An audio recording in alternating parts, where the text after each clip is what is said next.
స్వచ్ఛమైన నాణ్యమైన గౌదర్పార్ పూజా ఉత్పత్తులు www.gaudarpar.com ద్వారా ఆన్లైన్ లో ఆర్డర్ చేయండి. మీ ఇంటిని దేవాలయంగా మార్చుకోండి. నమస్తే రమ్ గారు. నమస్తే జయ. రమ్ గారు, మనము రకరకాల కథలు చెప్తూ ఉంటారు మీరు.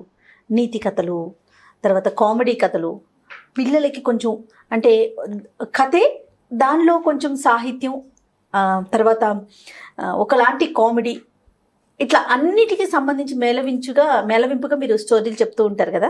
అయితే స్నేహితుల గురించి ఏదైనా ఒక స్టోరీ మీతో చెప్పించుకోవాలనుకున్నాను నేను ఈరోజు. స్నేహితులు అంటే ఏవో రకరకాల కథలు ఉంటాయి కదా జయ. మనం ఎలా చెప్తామంటే రామాయణంలో సుగ్రీవుడు రాముడు ఫ్రెండ్షిప్ చేశారు, భారతంలో అర్జునుడు కృష్ణుడు ఫ్రెండ్స్.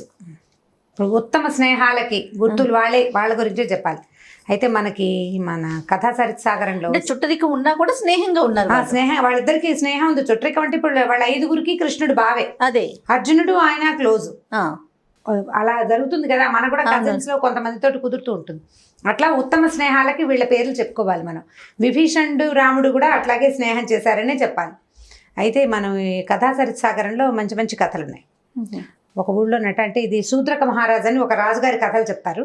ఆ రాజుగారి దగ్గర భానుదత్తుడని ఒక అతను ఉండేవాడు, రాజు బంట అనమాట. అయితే ప్రతిరోజు సాయంకాలం లేటుగా ఇంటికి వెళ్ళేవాడట. ఇంటికి వెళ్తే భార్యమణి భోజనం పెడతాను, ఏమైనా తాగుతావా, ఏమైనా తింటామంటే వద్దే నేను తాగేసాను తినేసాను అనేవాడు. అప్పట్లో ఏం తాగేసేవాళ్ళు, ఇప్పుడు తాగేసేవి కాదులేండి. అప్పుడు తాగేవి పళ్ళ రసాలు, రకరకాలు ద్రాక్ష రసాలు అలాంటివి, అవి ఇవి చాలా రకాల బోల్డ్ పళ్ళ రసాలు తాగాను, బోల్డ్ అంత తిన్నాను, ఇవాళ నాకొద్దు అంటే ఎక్కడ తినేసి ఎక్కడ తాగేసి వస్తావయ్యా ప్రతిరోజు అని ఆవిడ అడిగేదట. అడిగితే నాకు 2 స్నేహితులు ఉన్నారు, ఒకడు నాకు తినిపిస్తాడు, రెండోవాడు నేనంటే ప్రాణం ఇస్తాడు, కాబట్టి వాళ్ళ ఇంట్లో తినేసి వీళ్ళింట్లో తాగేసి వస్తాను నేను అని చెప్తూ ఉండేవాడు. చాలా తరచుగా స్నేహితుల దగ్గరే ఆహారం తీసుకునేవాడు అనమాట. అయితే కొన్నాళ్ళకి ఆ భార్య ఇలా వినగా మనం కూడా ఎవరికైనా మనిషిని చూడకుండా వాళ్ళ గురించి వింటుంటే వాళ్ళని చూడాలనుకుంటాం కదా. వాళ్ళని కలుస్తానండి, మీ స్నేహితుల్ని చూపించండి అంటే ఒకరోజు నేనేం చేశాడట, తన 2 స్నేహితుల దగ్గరికి తీసుకెళ్ళాడు. మొదటివాడు విశాఖదత్తుడు, రెండోవాడు శ్రీదత్తుడు. ఈ విశాఖదత్తుడు ఇంటికి వెళ్ళారు భార్య భర్త. వెళ్ళేసరికి ఆ విశాఖదత్తుడా వచ్చావా నా స్నేహితుడా అని కావలించుకున్నాడు. ఎంతో బాగా చక్కగా ఇద్దరికి భార్యాభర్తలకి కాళ్ళు కడుక్కోవడానికి నీళ్ళు అందించాడు. విసునకర్ర పుచ్చుకుని పక్కన విసురుతూ భోజనం చేయబోయి చక్కగా ఇది వాళ్ళు నీకు ఇష్టమైన బొబ్బట్లు చేయించాను, నీకు ఇష్టమైన బొబ్బట్లు తయారైనాయి మా ఇంట్లో ఇలా మాట్లాడుతూ దగ్గరే కూర్చుని భోజనాలు వడ్డించి ఎంతో ప్రీతిగా, అసలు ఎంత ప్రీతో బ్రహ్మరథం పట్టేశాడనమాట ఈ వచ్చిన ఫ్రెండ్కి అతని భార్యకి. దాంతో చాలా సంతోషించింది. ఎంత గొప్ప స్నేహితుడు ఉన్నాడండి మీకు, ఈయన ఇంత గొప్పవాడైతే రెండో ఆయన ఇంకెంత గొప్పవాడో ఆయన్ని కూడా చూపించమంది. సరే విశాఖదత్తుడు అయిపోయాక శ్రీదత్తుడు ఇంటికి వెళ్ళారు. శ్రీదత్తుడు ఏం చేస్తున్నట్ట, ఒక 4 స్నేహితులతోటి చీట్లాడుకుంటున్నాడు, జూదం ఆడుతున్నారనమాట. అంటే ఇప్పుడు చీటీలు కాగితం ముక్కల మీద ఏవో రాసుకుని ఆడుకునేవాళ్ళు. వచ్చాపటో రారా కూర్చో, ఏమమ్మా బాగున్నావా అని ఈమెను పలకరించి లోపలికి వెళ్ళని అమ్మాయిని లోపలికి పంపించేశాడు. ఇతనితోటి ఇంకా అంతకంటే ఏం మాట్లాడాల. పక్కన కూర్చున్నారు, ఏదో ఆయన ఆడుకుంటున్నాడు, నువ్వు కూడా ఓ చెయ్యి అన్నాడు. కాసేపు ఆడుకున్నారు. ఏదో వాళ్ళ ఇంట్లో పానీయాలు ఏవో ఇచ్చారు, కాఫీ టీ లాంటివి, అప్పటి రోజుల్లో ఇచ్చే రకం ఏవో తాగేసి వచ్చేసారు. వచ్చేస్తే ఏమైంది ఇంటికి వచ్చాక ఇవిడంది, ఏమండి విశాఖదత్తుడు గారి ఇంటికి వెళ్ళాం, ఆయన ఎంత బాగా ఆహ్వానించాడండి, మర్యాదలు చేశారు, ఎంత మర్యాద చేశాడు, ఎంత ముద్దుగా చూసుకున్నాడు, బ్రహ్మరథం పట్టాడు మీకు. స్నేహితుడంటే ఆయన. ఆ శ్రీదత్తుడు ఏమిటండి ఒట్టిగా పలకరించి ఊరుకున్నాడు, మీకేమి గౌరవాదరాలు ఏమీ నెరపలేదు అంటే నీకు తెలీదే, వాడు నా ప్రాణమిత్రుడు, విశాఖదత్తుడు నాకు స్నేహితుడు, ప్రియమైనవాడు అనేసరికి ఇవి ఒప్పుకోలేదు. అదేంటి బాగా పిలిచిన వాడే మనకు ప్రాణమిత్రుడు అండి, మిమ్మల్ని చూసి ఆయన అంత సంతోషించాడు, ఈయన హాయ్ బాబా అన్నాడు, బాయ్ అన్నాడు, కూర్చో అనలేదు, వెళ్ళొద్దనలేదు, అవి తిను ఇవి తినని మీ వెంబడబడలేదు, ఎంత సాధారణంగా ఉన్నాడు, అతనేం మిత్రుడండి, మీరు పొరపాటు పడుతున్నారు, వీళ్ళిద్దరిని ఒక ఘాటను కట్టకూడదు. ఒక ఘాటను ఎట్లా కడతారు, ఇప్పుడు వాళ్ళిద్దరూ మనతో పాటు ఒకేలా ఉంటే పోనీ ఇద్దరు ప్రాణమిత్రులు అనొచ్చు, పైగా ఇతని స్నేహితుడు అతను ప్రాణమిత్రుడు అంటున్నారు మీరు. ఈ ప్రాణమిత్రుడు అయిన వాడు ఎంత ప్రీతిగా ఉండాలి, ఏమీ లేదు అంటే ముట్టనట్టున్నాడు, అందరితో పాటు వీడు వచ్చాడు అన్నట్టుగా చూశాడు మిమ్మల్ని, ఏమో నాకు నచ్చలేదంటే అని. అయితే ఈయన ఏమన్నాడంటే, నీకు వీళ్ళిద్దరిలో ఎవరు నా బెస్ట్ ఫ్రెండో తెలుసుకోవాలి నువ్వు, అంతే కదా, సరే నేను నీకు ఒక మాట చెప్తాను, సాయంకాలం రేపు సాయంత్రం నేను వాళ్ళ ఇంటికి వెళ్ళను, మన ఇంట్లోనే కూర్చుంటా, నువ్వు ఓ పాత చీర కట్టుకుని కొద్దిగా ఏడుపు మొహం పెట్టుకుని నన్ను రాజుగారి భటులు తీసుకుపోయారని ఇలాంటి ఒక కట్టుకథ కల్పించి ముందు విశాఖదత్తుడి ఇంటికి వెళ్ళు, తర్వాత శ్రీదత్తుడి ఇంటికి వెళ్ళు, ఏం జరిగిందో చెప్తూ గారు నాకు అన్నాడు. సరే సాయం మర్నాడు ఏమైంది, రోజువారీ సాయంకాలం వెళ్ళే భానుదత్తుడు వెళ్ళకుండా ఇంటికి వచ్చేసాడు. భార్యని పాతకు చీర కట్టించి పంపించాడు. ఈవిడ నగలు సొమ్ములు గిమ్ములు ఏం పెట్టుకోకుండా మామూలుగా రోజు చక్కగా బ్రైట్ కలర్ చీరలు నగ నాణ్యం పెట్టుకుంటే మనుషులు బాగా కనపడతారు. ఓ లేతరంగా చీర కట్టుకుని ఏ నగలు లేకపోతే బోసిపోయినట్టుగా ఉండరు, కళావిహీనంగా ఉంటారు కదా. ఈవిడ ఈ బోసు మొహంతో ముందు విశాఖదత్తుడి ఇంటికి వెళ్ళింది. ఏడుపు మొహం పెట్టుకుని అన్నయ్య గారు నెత్తి మీద ముసుగేసుకుందనమాట. కబాలను పెద్దగా మొహాలు చూపించే రోజులు కావు అవి. అన్నయ్య గారు మీ స్నేహితుడిని రాజుగారి సైనికులు పట్టుకెళ్ళిపోయారండి, అంగరక్షకులు ఎవరో కొండాలు చెప్పారట, రేపొద్దునే చెరసాల్లో వేసేస్తారు, ఇందాకే తీసుకుపోయారు, ఇప్పుడు నేనేం చేతుండ్రా దేవుడా అని వాళ్ళ గుమ్మం దగ్గర కూర్చొని నెత్తి మీద చేయబెట్టుకుని ఆయన కూడా అయ్యో ఎంత కష్టం వచ్చిందమ్మా నా మిత్రుడికి, ఏం చేస్తామమ్మా, రాజుకు ఎదురెళ్ళలేం కదా, ధైర్యంగా ఉండమ్మా, ఇంటికి వెళ్తావా, బండి కట్టిస్తాను, ఇంటికి వెళ్ళమ్మా, ఇలా రోడ్ల మీద తిరగటం మంచిది కాదు, చీకటి వేళ ఆడపిల్లవి, ఇంటికి వెళ్ళిపో, మనం ఏం చేస్తాం, రాజుకు ఎదురాడగలమా, రేపటి సంగతి చూద్దాం ఏమవుతుందో, పాపం నా మిత్రుడికి ఏం రాసి పెట్టిందో, రేపొద్దున దేవాలయానికి వెళ్ళి పూజ చేయిస్తానమ్మా, నువ్వు ధైర్యంగా ఇంటికి వెళ్ళమ్మా. బండి కట్టించాడు. బండి ఎక్కింది ఈవిడే. అప్పటిదాకా నడిచి వచ్చింది, అలసిపోయినట్టు కనపడాలి కదా. ఈ బండి ఎక్కి అబ్బాయి శ్రీదత్తుడి గారింటికి పోనీరా అని ఆ బండిని శ్రీదత్తుడి ఇంటికి తీసుకెళ్ళింది. ఈ శ్రీదత్తుడి ఇంట్లోకి వెళ్ళింది. ఈ అమ్మాయిని చూడగానే ఇదేమిటి ఇలా ఉన్నావు అని ఆయన అడిగాడు.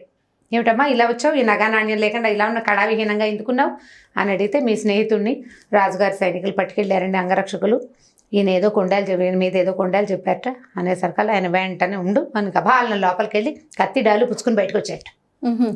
పద, నా స్నేహితుడి కంటే ఎక్కువ రాజు, చూద్దాం అసలు మా వాడు ఒంటి మీద చెయ్యడానికి వాళ్ళకి ఎంత ధైర్యం, రాజు అయితే మాత్రం నేను ఒప్పుకుంటాను పద అని అమ్మాయిని బండెక్కి ఇచ్చేసి రైమని కత్తి డాలు పుచ్చుకుని పరిగెత్తుకుంటూ వచ్చేసాట బయట.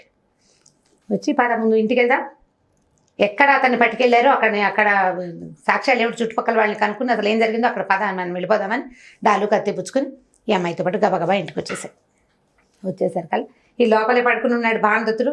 లేచి బయటకు వచ్చి లేదు లేబోయి వదిలేశారు, రాజుకు అర్థమైంది నా సంగతి, నువ్వు అంత కంగారు పడబోక స్థిమితపడు, ఏమే నేను బాగానే ఉన్నాను, లోపలికి వెళ్ళి మంచినీళ్ళు పట్టరా మీ అన్నయ్య కానీ భార్యను లోపలికి పంపించి ఈ స్నేహితుడిని అనునయించాడు.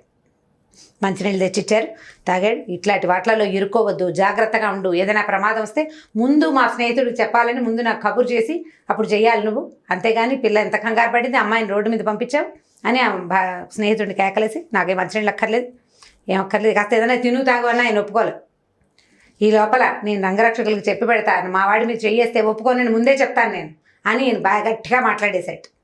ఏమీ లేదు, నేనంతా సర్దుబాటు చేసుకున్నాను, నువ్వు స్థిమితంగా ఉండు, ఏం పర్వాలేదు, రాజుతోటి మాట్లాడుకున్నాను నేనని శూద్రక మహారాజుతోటే నేను స్వయంగా మాట్లాడాను, అంతా సెట్ చేసుకుని ఇప్పుడే ఇంటికి వచ్చాను, నువ్వు వెళ్ళని ఆయన బండి ఎక్కించి ఇంటికి పంపించాడు. ఇప్పుడు భార్య వైపుకి తిరిగాడు. నీకు అర్థమైందా అన్నాడు.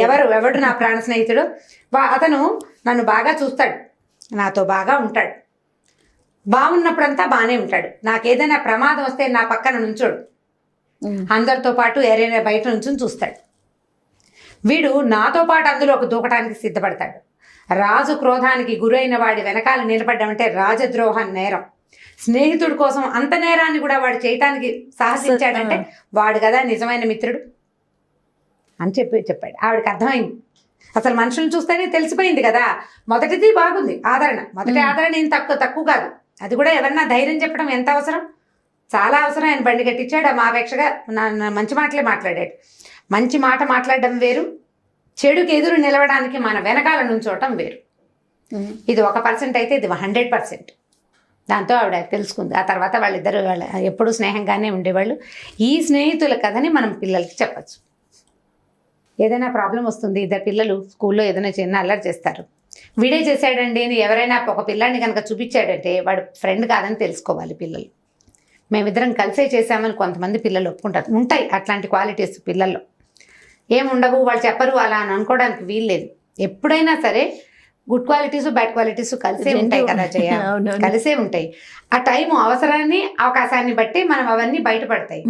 అలాంటప్పుడు తనతో పాటు ఇబ్బందులో నిలిచిన వాడే మంచి స్నేహితుడని తెలుసుకోవాలని చెప్పాలి పిల్లలకి. భర్తృహరి సుభాషితం చాలా మంచిది చెప్తారు, చాలా అత్యద్భుతమైన సుభాషితాలు ఉన్నాయి దీని మీద. తెలుగులో ఏనుగు లక్ష్మణ్ కవి గారిది కూడా ఒక పద్యం ఉంది, జ్ఞాపకం రావట్లేదు, చాలా రోజులైంది చదివి, ఈసారి ఎప్పుడైనా చెప్తాను మీకు.